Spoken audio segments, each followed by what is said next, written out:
നമസ്കാരം, ഞാൻ ബിൻഡോ അങ്കമാലി ഡയറിയുടെ ഈ ഷോർട്സിലേക്ക് നിങ്ങൾക്ക് വലിയ സ്വാഗതം നേരുകയാണ്. ഇന്നത്തെ ദിവസം കിട്ടിയ ഏറ്റവും പുതിയ അപ്ഡേറ്റ് നിങ്ങളുമായിട്ട് പങ്കുവയ്ക്കണമെന്നുള്ള ആഗ്രഹമാണ് ഈ ഒരു ഷോർട്ടിൻ്റെ പിന്നിൽ. മറ്റൊന്നുമല്ല, നമ്മുടെ ദുൽഖർ സൽമാൻ മലയാളത്തിന് അങ്ങനെ കൈമോശം വരുന്ന മറ്റൊരു മെഗാ താരമായി അദ്ദേഹം മാറിക്കൊണ്ടിരിക്കുകയാണെന്നൊരു സംശയമാണ് ഇപ്പോൾ ഉള്ളത്. കാരണം നമുക്കറിയാം, കമൽഹാസൻ, വിക്രം അങ്ങനെ തുടങ്ങിയ ഒട്ടനവധി താരങ്ങൾ മലയാളത്തിൽ തുടങ്ങി അവസാനം തമിഴിൽ വലിയ താരമായി മാറുന്ന കാഴ്ചകളൊക്കെ നമ്മൾ കണ്ടതാണ്. നമുക്കറിയാവുന്നതുപോലെ തന്നെ ദുൽഖർ ഇപ്പോൾ നമ്മളെ വിട്ട് മുന്നോട്ട് പോകുന്ന കാഴ്ചയാണ് കാണുന്നത്. ലക്കി ഭാസ്കർ എന്ന ചിത്രം അദ്ദേഹത്തിൻ്റെ കരിയറിൽ തന്നെ വലിയൊരു വിജയമായി മാറിക്കഴിഞ്ഞു. 100 കോടി എന്നുള്ള വലിയ ഒരു ക്ലബിൽ അദ്ദേഹം അംഗമായി. അത് മലയാള സിനിമയിലല്ല എന്നുള്ളതാണ് അതിൻ്റെ ഏറ്റവും വലിയ തമാശ. മറ്റൊന്നുമല്ല, മലയാള സിനിമയല്ല എന്നുള്ളത് തന്നെയാണ് ഏറ്റവും പ്രധാനപ്പെട്ട കാര്യം. തമിഴ് സിനിമയും തെലുങ്കും ഒക്കെ അദ്ദേഹത്തെ ഒരുപാട് ഉറ്റുനോക്കിക്കൊണ്ടിരിക്കുകയാണ്. മാത്രമല്ല, പാൻ ഇന്ത്യൻ ലെവലിൽ തന്നെ റീച്ചുള്ള ഇപ്പോൾ മലയാളത്തിൽ നിന്നുള്ള ഒരു താരം, ഒരേ ഒരു താരം എന്ന് തന്നെ വ്യക്തമായിട്ടും പറയാൻ സാധിക്കുന്ന ഒരു താരമായി നമ്മുടെ ദുൽഖർ മാറിക്കഴിഞ്ഞു.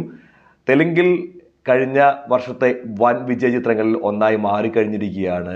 ഇതിനോടകം തന്നെ ലക്കി ഭാസ്കർ എന്ന ദുൽഖറിൻ്റെ ചിത്രം, ദുൽഖറിൻ്റെ മികച്ച പ്രകടനവും ചിത്രത്തിൻ്റെ മികച്ച അവതരണവും ഇപ്പോൾ തന്നെ ഒരുപാട് പേരുടെ ആ കയ്യടികളും അതുപോലെ അഭിനന്ദന വർഷങ്ങൾ കൊണ്ട് ആ ഒരു സിനിമയെ വലിയ രീതിയിൽ തന്നെ പുകഴ്ത്തുന്ന കാഴ്ചയാണ് നമ്മൾ കാണുന്നത്.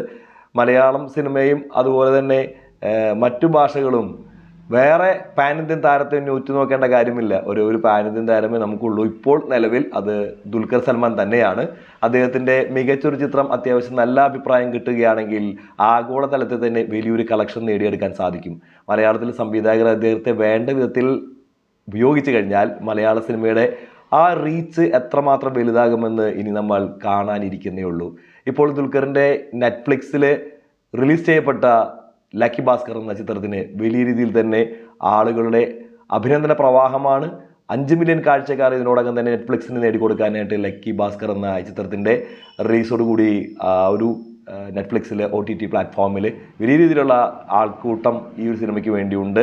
കണ്ടവർ ചിത്രത്തെക്കുറിച്ച് മികച്ച അഭിപ്രായങ്ങൾ പറയുന്നു എന്നുള്ളതാണ് അതിൻ്റെ ഏറ്റവും വ്യത്യസ്തത. കാരണം തിയേറ്ററിൽ പല സിനിമകളും വലിയ വിജയമായി മാറുകയും എന്നാൽ പിന്നീട് ഈ ചിത്രത്തെ താഴ്ത്തിക്കെട്ടുന്ന രീതിയിലുള്ള സംസാരങ്ങൾ നമ്മൾ ഇപ്പോൾ കൂടുതലായിട്ട് കണ്ടുകൊണ്ടിരിക്കുന്നത്. അതിൻ്റെ ഉദാഹരണങ്ങളാണ് വർഷങ്ങൾക്ക് ശേഷം എന്നുള്ള സിനിമയൊക്കെ.